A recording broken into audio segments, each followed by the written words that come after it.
Fala, gente, como é que vocês estão? Tudo bem? Hoje nós vamos estudar sobre o juízo.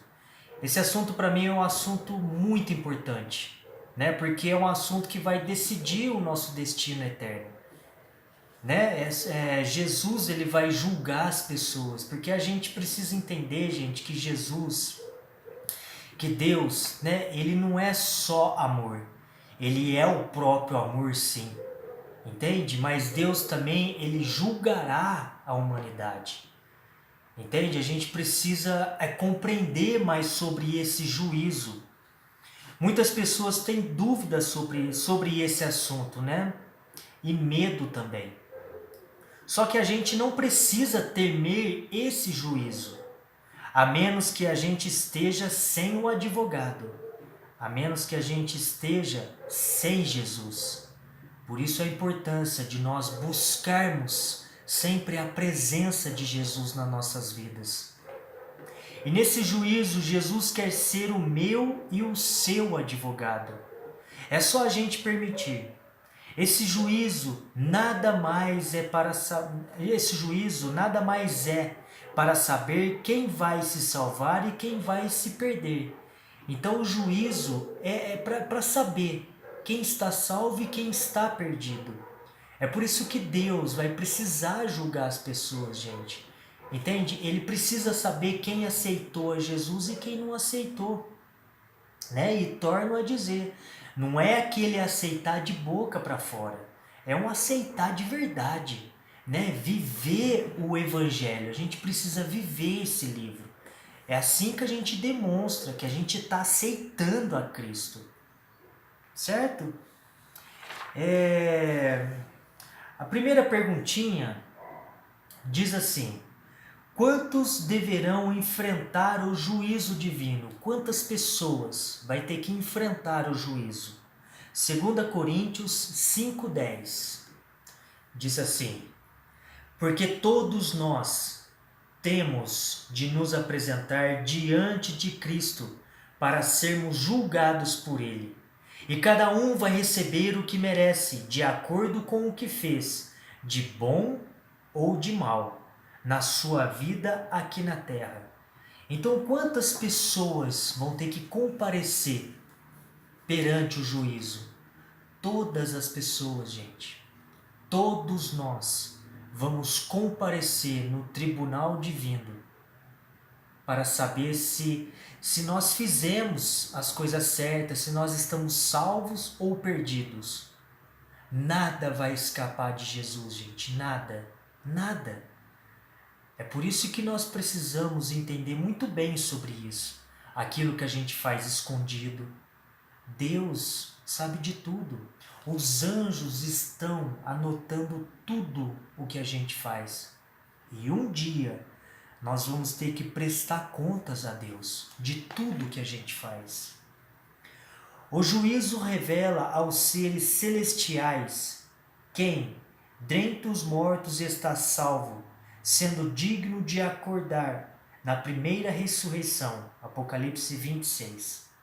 Também revela quem, dentre os vivos, permanece em Cristo, preparado para a glorificação e transladação. 1 Coríntios 15, 52 e 54, 1 Tessalonicenses 4, 16 e 17. Também vindica a justiça de Deus em salvar os que creem que Jesus e destruir os que rejeitaram a graça salvadora. Então, assim, o juízo revela aos seres celestiais. Porque, assim, Deus ele precisa também mostrar para o universo, né, de que o pecado não compensa, de que as pessoas elas precisam de um julgamento para saber se elas estão no caminho certo, no caminho errado. Porque os anjos, gente, eles não são oniscientes, eles não sabem de tudo. Mas Deus sabe. E Deus precisa mostrar ao universo tudo o que está acontecendo para provar de que o que Satanás fez, a escolha de Satanás, foi errada. Que o pecado não compensa. Certo? Segunda perguntinha diz assim: por quais coisas as pessoas serão julgadas? Por que coisas elas serão julgadas? Eclesiastes 12, 13 e 14, e depois Mateus 12, 36 e 37. Olha que interessante isso aqui. Eclesiastes 12, 13 e 14 diz assim: de tudo o que foi dito, a conclusão é esta, de tudo o que foi dito. Temam a Deus e obedeça aos seus mandamentos, porque foi para isso que fomos criados. Nós teremos de prestar contas a Deus de tudo o que fizermos, e até daquilo que fizermos em segredo, seja o bem ou o mal. Olha que interessante. Primeiro ponto que eu quero destacar aqui é o versículo 13. É dever de todo homem, gente, de toda pessoa, de toda a humanidade, temer a Deus e guardar os seus mandamentos. Isso é um dever, não é uma escolha. É um dever, é uma ordem. Por isso que nós precisamos observar os mandamentos de Deus. Entende? No começo pode ser um pouco difícil, porque a gente vai ter que mudar a nossa rotina de vida. Mas Deus, Ele ajuda. Sabe, aquelas pessoas que realmente estão dispostas a obedecer a Deus, a fazer tudo o que Ele está pedindo. Outro ponto que eu quero destacar aqui, que diz assim, né? Nós teremos de prestar contas a Deus de tudo o que fizermos, e até daquilo que fizermos em segredo, seja o bem ou o mal. Gente, a gente vai prestar conta a Deus de tudo que a gente está fazendo. É por isso que nós precisamos nos policiar todos os dias. E se a gente cair em pecado, cair em tentação, que é normal, a gente precisa pedir perdão a Deus.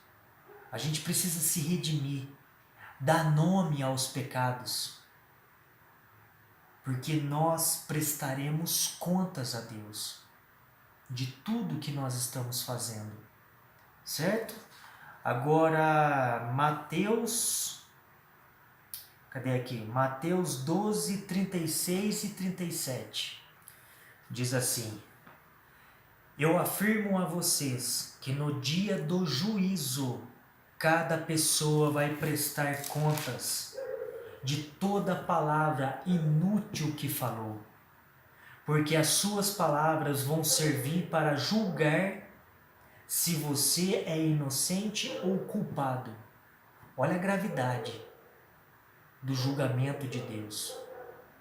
Como que a gente precisa mudar de vida, gente. Quando a gente entrega a vida a Jesus, novas criaturas nós temos que ser em tudo na nossa vida. Em tudo que a gente faz, que a gente fala, que a gente ouve, que a gente assiste, que a gente come. Entende? A gente vai prestar contas a Deus em tudo que a gente fala, palavras inúteis. Entende? De falar mal dos outros, palavrão, de ficar fazendo fofoca, tudo. Que possamos prestar mais atenção, gente. Policiar a gente. Porque a gente vai prestar contas a Deus de tudo isso.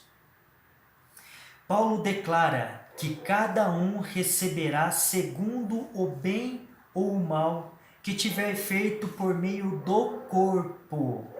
Ou seja, né, como essa pessoa viveu, o que ela fez, seus atos, suas obras, ela vai dar conta de tudo isso. Nós vamos dar contas de tudo que nós estamos fazendo.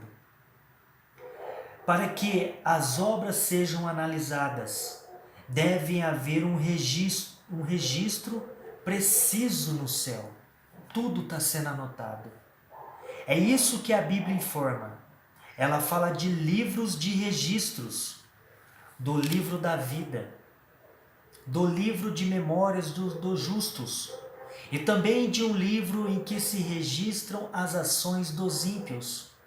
O próprio Jesus ensinou: porque o Filho do Homem há de vir na glória de seu Pai? então retribuirá a cada um conforme as suas obras. Olha como as obras, as nossas obras é muito importante. Não é só a graça, gente. Agora eu estou na graça, agora é a graça e eu faço o que eu quero da minha vida. Não é assim.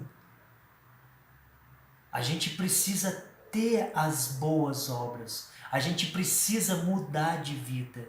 A gente precisa nos santificar. O que é nos santificar? Sair do mundo. Sair das coisas más que o mundo ensina, que o mundo prega. E começar a fazer o que o Espírito ensina. Ler a Bíblia, oração, né? Viver o Evangelho. Se a Bíblia fala para mim não fazer, eu não faço. Se a Bíblia fala para mim fazer, eu faço. É isso. Entende? Essas são as obras. Porque nós vamos receber a coroa, a salvação, lógico, crendo em Jesus. Esse é o primeiro passo. Acreditar em Cristo, crer em Cristo, mas não fazer da minha vida o que eu quero. É crer em Cristo e fazer as boas obras, praticar as boas obras, viver o Evangelho.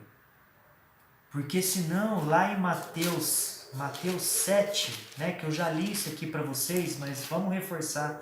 Senão, ali em Mateus 7, não falaria isso. Mateus 7:21 diz assim: não é toda pessoa que me chama de Senhor, Senhor, que acredita em Cristo, que vai à igreja, que lê a Bíblia, que estuda a Bíblia, que entrará no reino do céu, mas somente quem faz a vontade, quem faz as obras boas do meu Pai que está nos céus. Entende? Então, se fosse só a graça, eu creio em Jesus, então é só eu crer em Jesus, pronto, eu estou salvo. Posso viver de qualquer jeito. Não pode ser assim, porque senão essa passagem e tantas outras não estariam aqui dessa forma. Então não é só crer em Jesus, é crer em Jesus. Esse é o primeiro passo. E aí começa as boas obras. Aí você vai estudar o Evangelho. Opa, o Evangelho fala para mim não fazer isso. Aí você não faz, porque Jesus está pedindo. Opa, o Jesus está pedindo para mim ir para esse canto aqui. Você vai. Entende? É assim a vida de um cristão. Então assim, né? Toda pessoa terá que passar por esse juízo. Toda pessoa. E nesse juízo as obras serão analisadas, e não só as obras, como os atos e os pensamentos, e também as palavras, tudo será analisado. Aquilo que você diz no dia a dia, tudo virá à tona. Nós seremos salvos pela graça, mas julgados pela lei. Olha que interessante isso aqui, eu vou ler esses versículos aqui, lá em Tiago. É as obras que mostrará quem está salvo ou perdido. É as obras que mostram. Entende? Eu costumo dizer assim, por exemplo, né? Você ganhou um carro, certo? Você ganhou um carro. Você ganhou o carro. Mas para fazer esse carro andar, você precisa de quê? Você precisa pôr a gasolina. Certo? Para fazer o carro funcionar e andar. É a mesma coisa a salvação. Você ganha a salvação de Jesus, você ganhou. Mas para fazer essa salvação, essa graça ter valor, você precisa das obras, da gasolina. Entende? É assim que funciona. Somos salvos pela graça, por Jesus, por tudo que Ele fez. Os méritos são todos dele. Mas Ele precisa saber quem merece a salvação e quem não merece.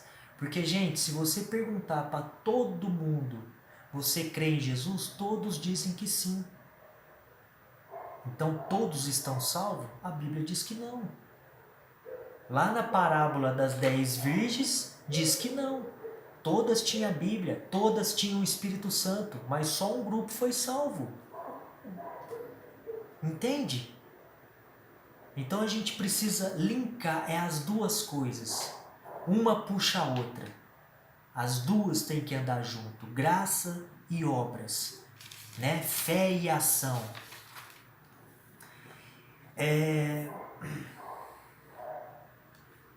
E também essa doutrina que é ensinada por aí, de que uma vez salvo, estamos salvos para sempre, isso não é bíblico.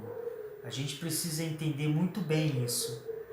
Tem muitas pessoas que dizem, uma vez salvo, por exemplo, eu batizei, pronto, eu estou salvo pro resto da vida. E aí eu saio dos caminhos do Senhor, vou fazer outras coisas, abandono Cristo. Não, mas eu já estou salvo. Isso não é Bíblia. Isso não é bíblico. Gostaria de ler com vocês 2 Pedro 3,9 e João 3,16. Olha que interessante. 2 João 3,9 diz assim: O Senhor não demora a fazer o que prometeu, como alguns pensam. Pelo contrário, Ele tem paciência com vocês, porque não quer que ninguém seja destruído, mas deseja que todos se arrependam dos seus pecados. É isso que Deus quer. Entende? Ele não quer que ninguém se perca. Ele precisa que todos se arrependam para ser salvos. Então, se a gente está vivendo no pecado, a gente não vai ser salvo. A gente precisa se arrepender todos os dias, pedir perdão daquilo que eu fiz de errado. Entende? Não é todas as pessoas, gente, que vão ser salvas, infelizmente. Mas toda pessoa que está se arrependendo, entende? Que está em Jesus, que busca Jesus todos os dias, que obedece aos mandamentos de Deus, que obedece ao Evangelho. Né? Gostaria de ler aqui João 3,16. Diz assim: porque Deus amou o mundo de tal maneira que deu o seu único Filho para que todo aquele que nele crê não morra, mas tenha a vida eterna. Todas as pessoas, todo aquele que crê em Jesus genuinamente será salvo. O que é crer em Jesus de verdade? É isso que eu acabei de falar. Entende? Não é um amor falso, não é um crer falso, é um crer de verdade, de buscar Jesus. Senhor, o que o Senhor quer que eu faça? Que eu vou fazer, porque eu creio no Senhor, eu acredito nas suas palavras. Não vou fazer do meu jeito, mas do seu jeito. Isso é crer em Jesus. Novas criaturas temos que ser. Entende? Então a pessoa só se perderá porque ela mesma escolheu isso. Então se a pessoa vier a se perder, não foi por causa de Deus. Entende? Porque o céu, gente, ele vai mostrar para nós o tanto que eles lutaram para salvar aquela pessoa. Porque quando nós estivermos no céu, passando os 1000 anos, é isso que nós vamos fazer. Eu vou querer saber, por exemplo, se um ente querido meu não foi salvo. Um amigo, um irmão, não sei. Eu vou querer saber. Aí Jesus vai mostrar pra gente. Né? Olha, meu filho, ele não foi salvo por causa disso, disso, disso. Nós fizemos isso para ele tentar ser salvo, ele que não quis. Deus não interfere no livre arbítrio da pessoa, mesmo ele sabendo quem vai se perder e se salvar. A pessoa é quem tem o poder de decisão final. Deus ele não interfere na sua salvação. Ele apenas ajuda você, ele vai mostrando os caminhos, né? Você vai saindo do caminho, ele vai mostrando, filho, vem para cá, tal. Né? Ele vai fazendo as coisas acontecer para você voltar para o caminho dele. Mas a decisão final somos nós que decidimos se eu quero ser salvo ou não. Deus ele não interfere no nosso livre arbítrio. Terceira perguntinha diz assim: qual será a norma usada por Deus no juízo?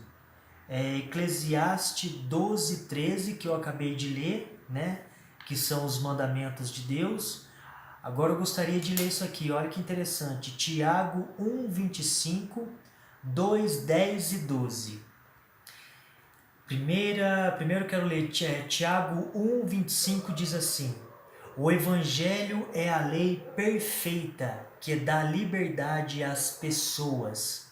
Se alguém examina bem essa lei e não a esquece, mas põe em prática, examina a lei, examina o Evangelho, né? E não fica só no ouvir, mas coloca em prática. Deus vai abençoar tudo o que essa pessoa fizer.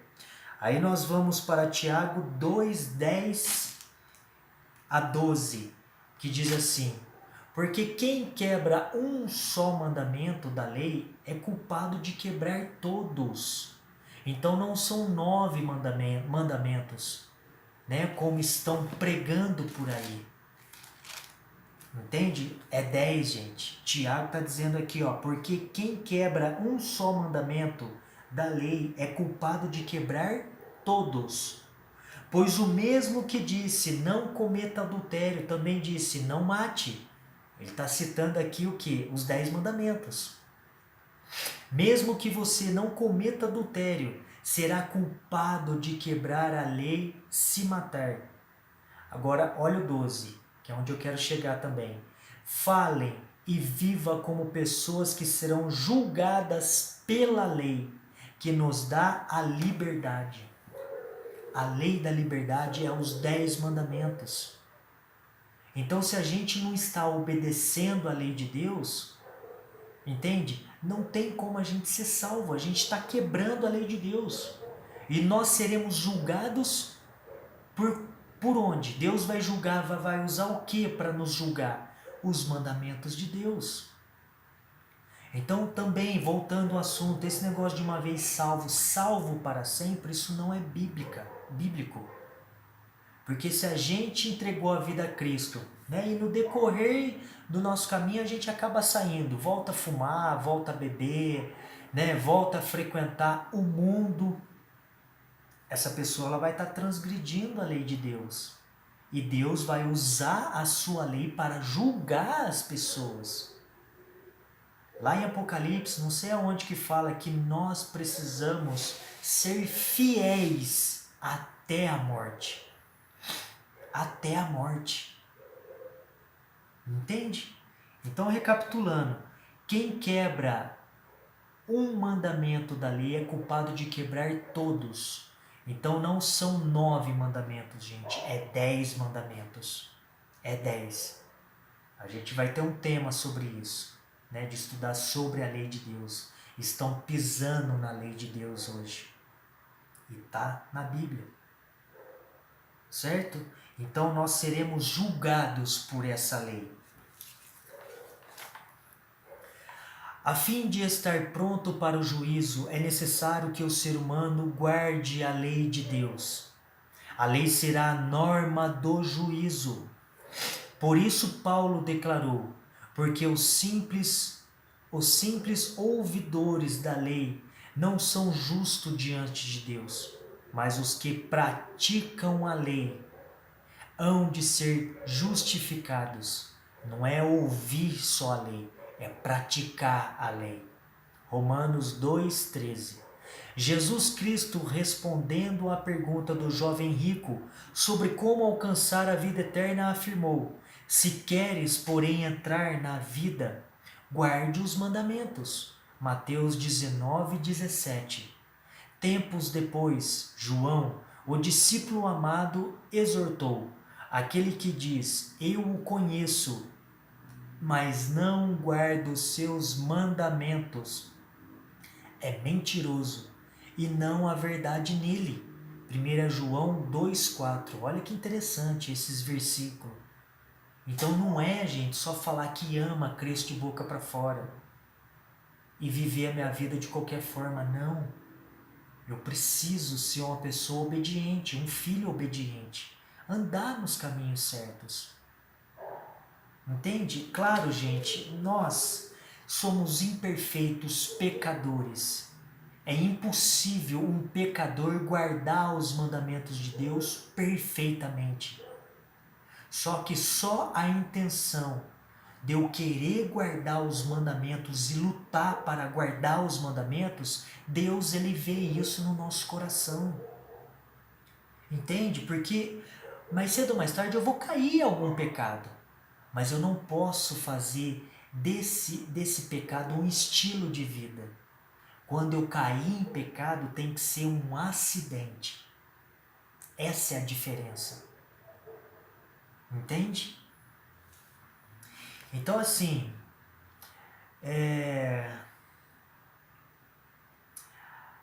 assim como um tribunal se assenta para o juízo nos julgamentos atuais, o mesmo acontecerá no julgamento divino.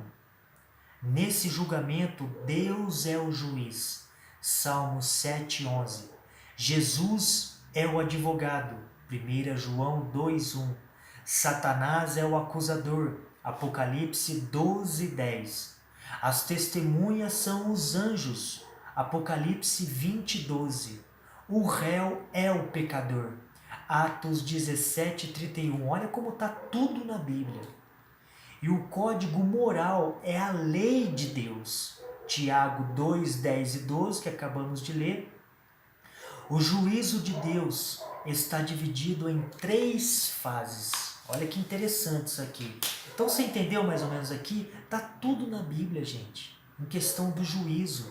Né? Deus Pai, ele é o juiz, Jesus o advogado, os anjos são as testemunhas, né? E o réu, que somos nós, os pecadores. E o código moral que Deus vai usar ali para julgar a humanidade é a sua lei, os 10 mandamentos, Êxodo 20. Pois dá uma lidinha lá. Então assim, a primeira fase, né, é o juízo pré-advento ou investigativo. Esta fase do juízo diz respeito ao povo de Deus, começando pelos primeiros habitantes da terra e chegando até os que estiverem vivos quando o Senhor vier. Aqueles que não aceitaram a Cristo como Salvador não serão julgados nessa fase. Foi isso que Jesus declarou: quem não crê no Filho já está julgado, já está condenado. João 3,18. Ou seja, condenado.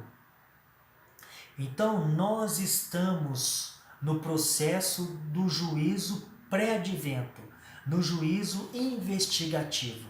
Nós estamos nesse processo. Né? Já começou o julgamento, o juízo para toda a humanidade. Começando pelos mortos, depois vai vir para os vivos. Então assim, que visão o profeta Daniel teve com relação ao juízo divino? Daniel 7, 9 e 10, que vai explicar aqui quando começou esse juízo. Olha que interessante. Daniel 7, 9 em diante e 10. Continuei olhando e vi que foram postos alguns tronos. Num deles assentou-se aquele que sempre existiu. Isso foi uma visão de Daniel que ele recebeu. A sua roupa era branca como a neve, e os seus cabelos eram brancos como a lã. O trono e as suas rodas pareciam labaredas de fogo. E de um lugar em frente do trono saiu um rio de fogo. Havia ali milhares de pessoas que adoravam aquele que estava sentado no trono. E muitos milhões estavam de pé na presença dele. Começou o julgamento e foram abertos os livros. Olha que interessante. Então, quando começa o julgamento no céu, é aberto os livros. Então, tem livros de registro no céu. Entende? Que é isso que eu falei. O céu, os anjos, eles estão registrando tudo, gente. tudo que nós estamos fazendo. Por isso a importância de nós nos policiarmos no que nós estamos fazendo, no que a gente fala, no que a gente vê, no que a gente ouve, né? Os lugares que nós estamos indo, o que a gente come, o que a gente assiste na TV. A gente precisa se policiar, gente, porque tudo vai vir à tona. É muito sério esse assunto. Tudo vai vir à tona. Tudo. Então, assim, no capítulo 7, deixa eu ler aqui. No capítulo 7, Daniel viu o juízo sendo iniciado no céu.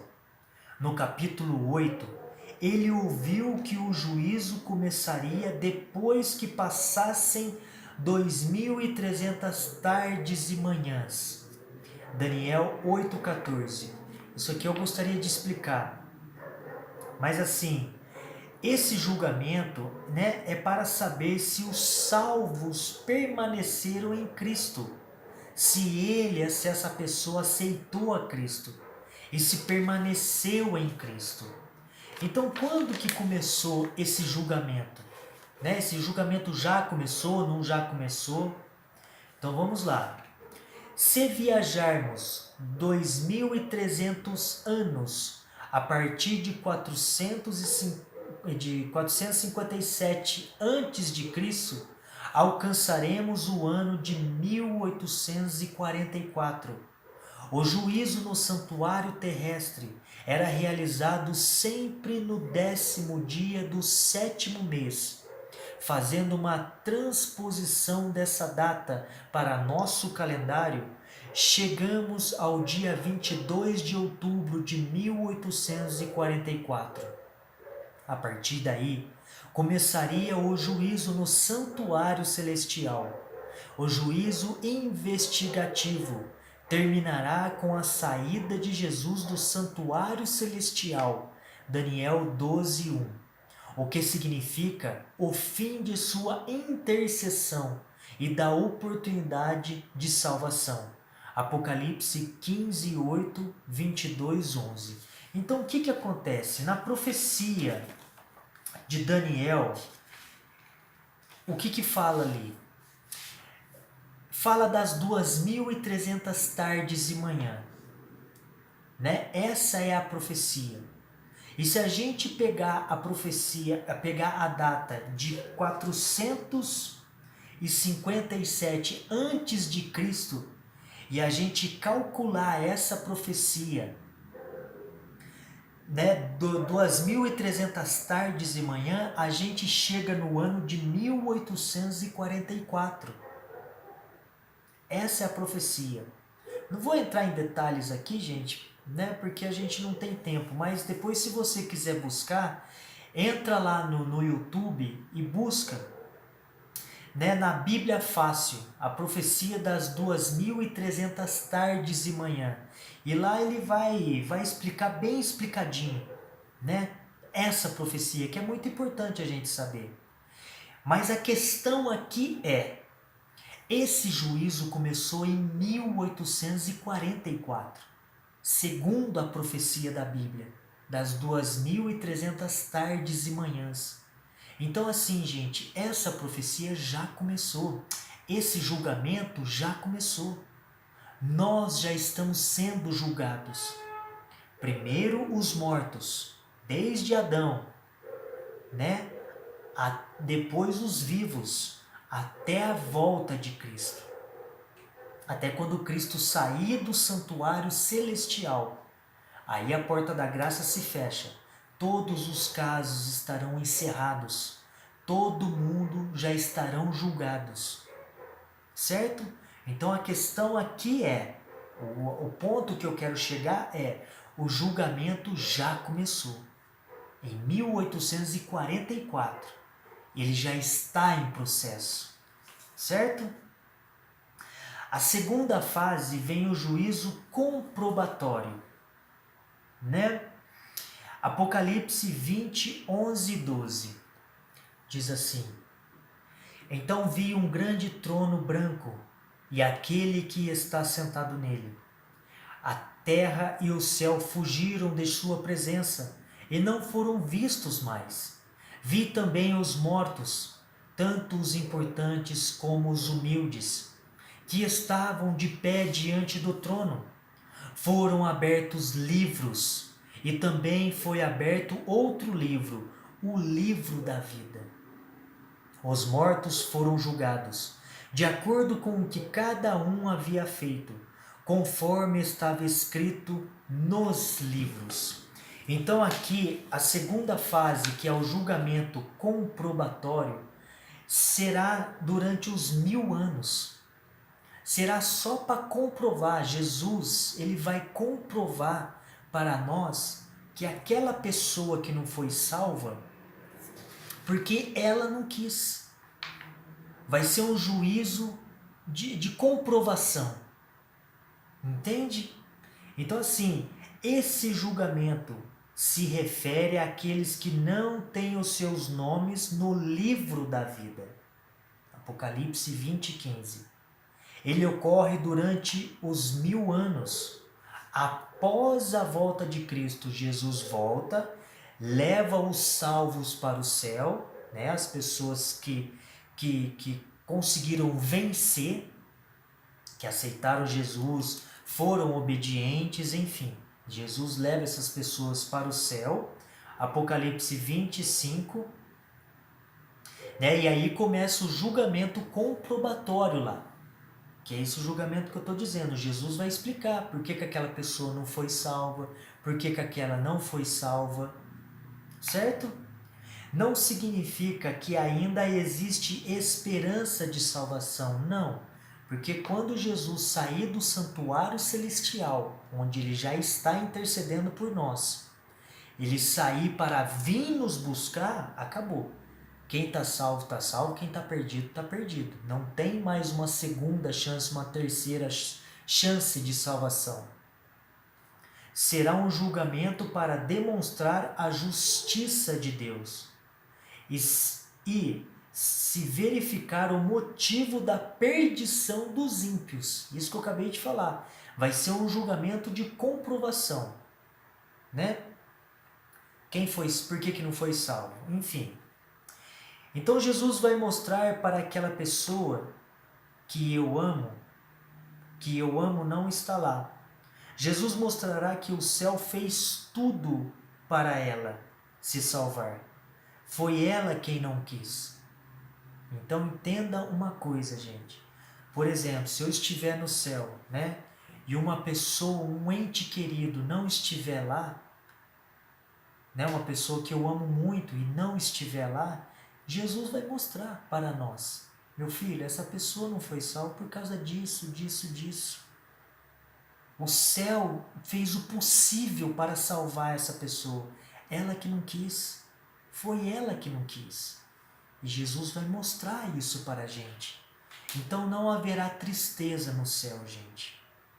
Mesmo a gente sabendo que aquela pessoa que a gente tanto amava não está lá. Entende? Porque isso vai confortar a gente.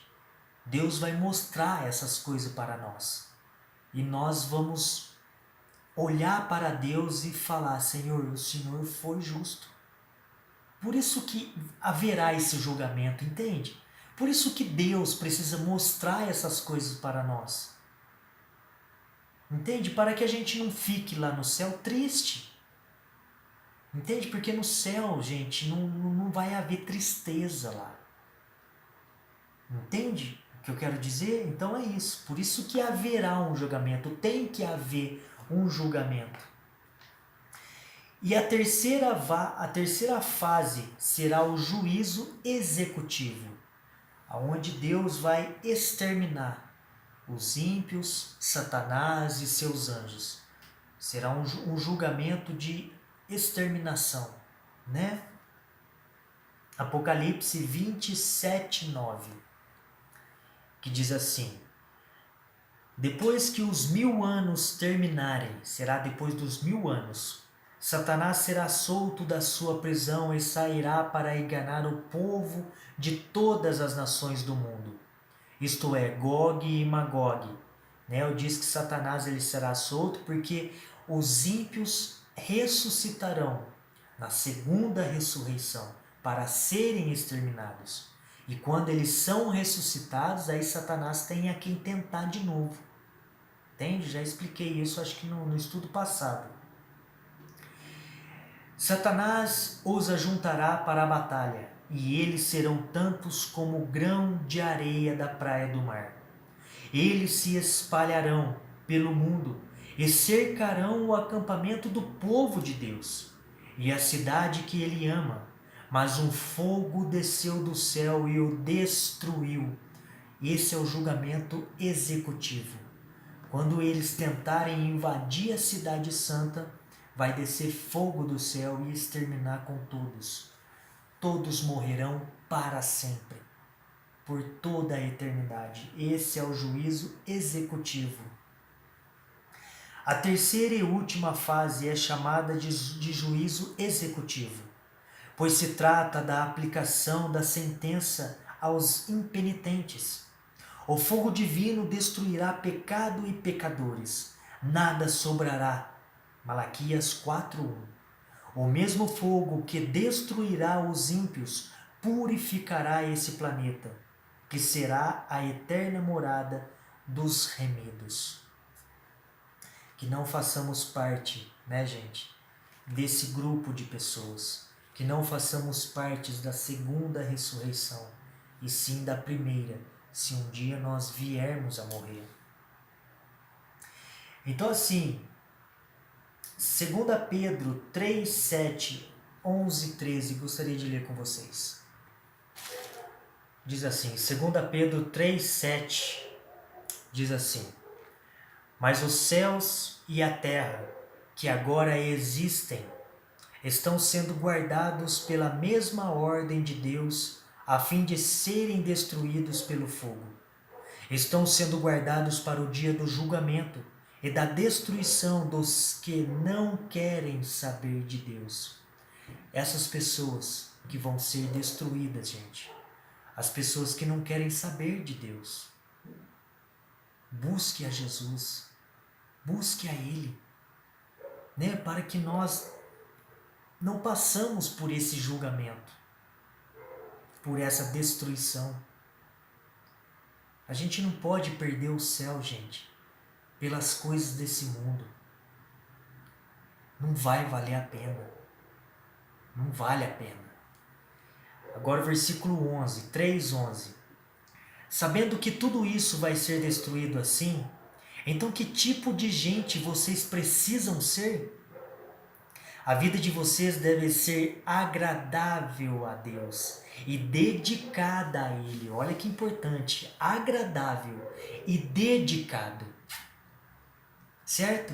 A gente precisa dedicar nossa vida a Deus, gente. Orar constantemente, ler a palavra de Deus, viver a palavra de Deus.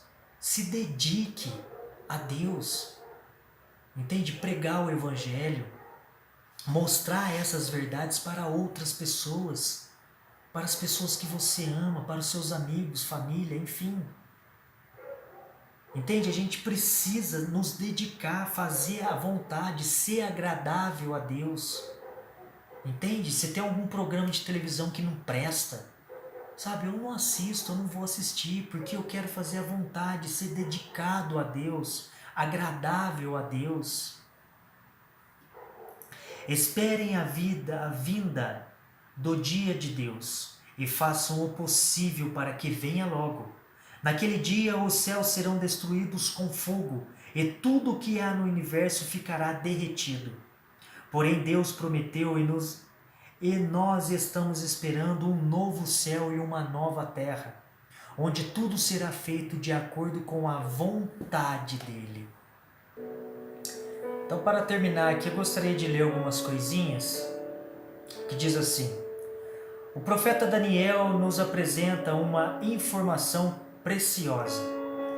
O juízo divino é realizado a favor dos santos, porque quem não aceitar Jesus já está condenado. Se o juízo é a nosso favor, não precisamos temer. A não ser que nosso caso ainda não esteja nas mãos do advogado, Jesus. Entregue seu caso agora nas mãos de Jesus. Ele nunca perdeu nem perderá uma causa. Você será um vitorioso se estiver ligado a Ele. Então assim, um dia eu e você vamos dar contas a Deus de tudo que fizemos aqui nesta terra. E a norma que Deus vai usar é exatamente a sua lei. Tiago 2,12, que já lemos aqui. Porque essa lei é eterna. Não tem como abolir essa lei, gente.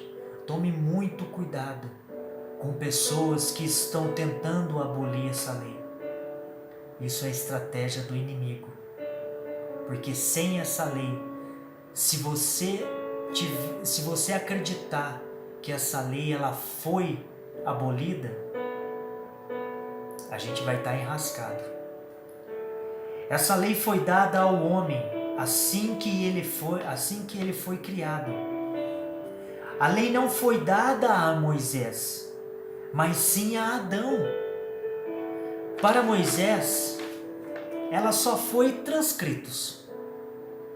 Se você pegar o livro de Gênesis, olha que interessante, você vai encontrar os mandamentos de Deus ali, antes mesmo do Sinai. Por exemplo, quando Caim mata Abel, Deus reprovou essa atitude, porque existe um mandamento: não matarás. Deus não aprovou que Caim matou Abel. Então existia um mandamento para não matar. Quando Abraão vai tentar resolver o problema, tendo relações com a sua serva e não com a esposa, Deus desaprova. Ali está, não adulterarás. Deus também reprova a atitude de Abraão. Quando Deus cria o mundo e descansa no 7º dia, lá está o 4º mandamento. Lembra do sábado? Fantástico. Então assim, você encontra os mandamentos ali no Gênesis, antes de Moisés. O Sinai só foi uma confirmação para que o povo não esquecesse os mandamentos depois de muitos anos escravos no Egito. Então os mandamentos sempre existiram e essa lei será a norma do juízo. É por isso que essa lei está debaixo de forte ataque. Porque se o diabo convence você de que essa lei já não existe mais, se ele convence você de que algum mandamento não precisa mais ser observado, ele está te tirando a segurança do juízo. Olha que perigo da gente acreditar que a lei foi abolida, que é só 9 mandamentos, não são 10. Muito cuidado, gente. Muito cuidado com isso. A Bíblia tem várias provas de que a lei não foi abolida, de que a lei está em vigor, e não são 9, são 10. Cristo deseja ser o meu e o seu advogado. Ele hoje é advogado, mas logo ele voltará como juiz de toda a terra para dar a sentença. Se nós não aceitarmos ele hoje como advogado, eu vou ter que enfrentá-lo como juiz. E aí será tarde demais. Por isso pense nisso. E como eu o aceito como advogado?